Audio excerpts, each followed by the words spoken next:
Good afternoon. We begin with breaking financial news that is sending shockwaves through global markets. Oil prices have surged dramatically, Asian stocks are falling sharply, and uncertainty is gripping investors worldwide following military strikes by the United States and Israel on Iran over the weekend. The vital Strait of Hormuz is effectively shut, with reports of several ships attacked, creating a major choke point for global energy supplies.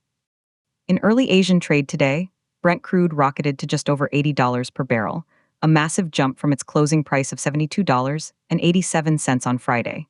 It has since eased slightly to below $79, but the volatility is extreme. On stock markets, Japan's Nikkei was down 2.2% in early trade, and Sydney's ASX was 0.5% lower. Gold, the classic safe haven asset, is also rallying as investors flee risk. This is a developing story with profound implications for inflation, economic growth, and geopolitical stability. I'm your host, and over the next 12 minutes, we will do a deep dive into the immediate market fallout, the strategic importance of the Strait of Hormuz, the surprising resilience of Wall Street, and what this means for the global economy under President Donald Trump's administration, and for nations like Kenya under President William Ruto. Let's first unpack the immediate numbers that define this market panic. The surge in oil is not just a blip, it's being described as the biggest single-day surge in 4 years. From a close of $72.87 per barrel on Friday, Brent crude futures exploded to a peak of $80.05 in early Monday trading. That's a gain of over $7, or nearly 10%, in a matter of hours. While it has pulled back to trade around $78.50 as of this report, the shock to the system is undeniable. This kind of move has immediate ripple effects. Every dollar added to the oil price translates to higher costs for transportation, manufacturing, and ultimately, consumer goods globally. In Asia, the reaction was swift and severe. Japan's benchmark Nikkei 225 index fell by 2.2%, a significant drop reflecting its heavy reliance on imported energy. Australia's S&P ASX 200 fell 0.5%, and other regional indices from Hong Kong to Seoul are also deep in the red. The Australian and New Zealand dollars, often seen as proxies for global risk appetite, initially plunged. The Aussie dollar dived as much as 1.2% before recouping some losses as oil prices retreated from their highs. This pattern of initial panic followed by a partial retracement is classic in crisis markets, but the underlying tension remains sky-high. The epicenter of this crisis is a narrow waterway far from most of our viewers, the Strait of Hormuz. This is not just any shipping lane, it is arguably the most critical choke point for global oil supplies. On a normal day, about 21 million barrels of oil, which is roughly 21% of global petroleum liquid consumption, passes through this strait. That's 1/5 of the world's oil supply. The reports that the strait is effectively shut and that several ships have been attacked are what transformed a geopolitical event into a full-blown market crisis. If tankers cannot transit safely, the physical supply of oil is immediately threatened, not just the speculative price. Iran has historically threatened to close the strait during times of tension, but actual military action that achieves this, even temporarily, is a severe escalation. The immediate fear is a protracted conflict that keeps this artery blocked, which could see oil prices not just spike to $80, but potentially test levels of $90 or even $100 per barrel. For energy importing nations across Africa, Asia, and Europe, that scenario is an economic nightmare, threatening to reignite inflation just as central banks thought they had it under control. Now, let's bring in our first debate perspective. On one side, we have the alarmist view. Analysts in this camp argue that this is the trigger for a sustained period of stagflation, slowing economic growth coupled with rising prices. Their argument is straightforward. Higher oil prices act as a tax on consumers and businesses. Discretionary spending falls, corporate margins get squeezed, and economic activity slows. At the same time, central banks, particularly the U.S. Federal Reserve, may be forced to delay or even reverse interest rate cuts to combat the inflationary impulse from energy. This double whammy could tip fragile economies into recession. The flight to safety we're seeing, into gold and the U.S. dollar, signals that smart money is preparing for a rocky period. The initial 1% plus drop in U.S. stock futures aligns with this pessimistic outlook. However, there is a counter-narrative, a surprisingly resilient one, coming from Wall Street itself. Despite futures tumbling early, there is talk that U.S. markets may prove to be the exception. Why? Some strategists point to the unique position of the United States. Under President Trump, who has championed energy dominance, the U.S. is now the world's largest oil producer.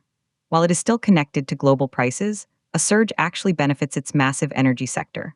Stocks of oil majors and shale producers skyrocket, which can offset losses in other sectors.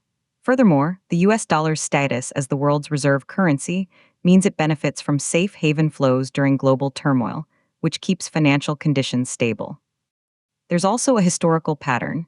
Initial geopolitical shocks often see a sharp sell-off, followed by a recovery as investors assess the actual impact on corporate earnings. The fact that S&P 500 futures were down only 1% after such dramatic news and were off their overnight lows is seen by some as a sign of underlying strength. This creates a fascinating dilemma. Is this a world-ending crisis or a contained, albeit serious, geopolitical event that markets will digest? Let's visualize the core of this shock with some key numbers. The price of Brent crude oil is the heartbeat of this story. Its violent jump from a Friday close to a Monday peak tells the tale of panic. But it's also instructive to see where it settled after the initial frenzy, as that indicates the market's calibrated fear level. Shifting focus to the regional impact, the Asian market reaction was immediate and telling. Japan's Nikkei, a bellwether for export-dependent, energy-importing economies, took the hardest hit. A drop of over 2% in a major index at the open is a clear signal of distress. Meanwhile, the more modest decline in Australia's market, coupled with the rebound in its currency, suggests a slightly more nuanced view, perhaps tied to its status as a commodity exporter itself. This brings us to the great bond market dilemma, a critical subplot for investors worldwide. U.S. Treasury bonds are another traditional safe haven. In times of war and uncertainty, investors typically buy bonds, pushing yields down. However, this time is complicated by the inflation threat from oil. If higher oil prices lead to persistent inflation, bond investors demand higher yields to compensate, which means they sell bonds, pushing prices down and yields up. So, which force wins? The flight to safety or the fear of inflation? Early trading suggests a messy battle. Yields initially spiked with oil, reflecting inflation fears, but then pulled back as the safety bid emerged. This volatility in the government bond market, which is supposed to be stable, shows just how confused and two-sided the investor reaction is. It's a tug-of-war between growth fears and inflation fears, with no clear winner yet. For a country like Kenya, under President William Ruto's administration, these global tremors have direct local consequences. Kenya is a net oil importer. Every surge in the global price directly widens the trade deficit and puts pressure on the Kenyan shilling. The Central Bank of Kenya will be watching closely, as higher imported fuel costs feed directly into transportation and electricity prices, threatening the inflation trajectory. President Ruto's government, which is grappling with economic challenges and debt, does not need an external oil price shock. It could force tough choices between subsidizing prices, which is fiscally draining, or passing costs to consumers, which is politically sensitive.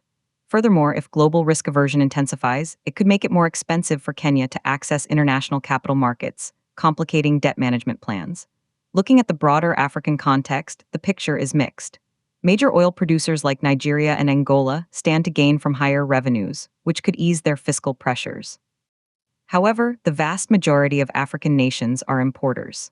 For them, this crisis threatens to increase the cost of living, strain government budgets spent on fuel subsidies, and potentially spark social unrest. The African Union and regional economic blocs will likely call for calm and dialogue, but their leverage in a US-Iran-Israel confrontation is limited. The economic stability that many African leaders are trying to build is now facing an unexpected and severe external test. Returning to the global chessboard, the role of the Trump administration is pivotal.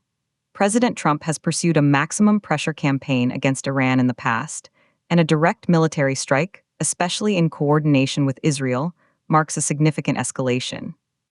The market's reaction is, in part, a bet on how Iran will respond and whether this spirals into a wider regional war. The Trump administration's next moves, diplomatic, military, and perhaps statements aimed at calming oil markets, will be critical in determining whether this remains a spike or becomes a plateau. Will the U.S. tap its strategic petroleum reserve to dampen prices? Will it reassure allies about security of supply? These are open questions that traders are desperately trying to answer. In conclusion, we are at a dangerous inflection point. The surge in oil past $80, the fall in Asian stocks, and the volatility in currencies and bonds are all symptoms of a world suddenly reminded of its fragile geopolitical dependencies. The shutdown of the Strait of Hormuz, even if temporary, is a scenario markets have long feared. The debate between the stagflation alarmists and the resilient Wall Street optimists will play out in the coming days and weeks. For the average person, from Nairobi to New York, the outcome will determine the price at the pump, the stability of jobs, and the cost of living. The immediate task for global leaders is to prevent further escalation and reopen the world's oil artery. The immediate task for investors is to navigate a landscape where the rules of safety and risk are being rewritten by the hour. One thing is certain: the comfortable disinflation narrative of early 2026 has been violently interrupted. We will continue to follow this story closely. For now, from our newsroom, this has been a deep dive into the market crisis triggered by conflict in Iran. Subscribe to Kenya News Update today for the latest developments.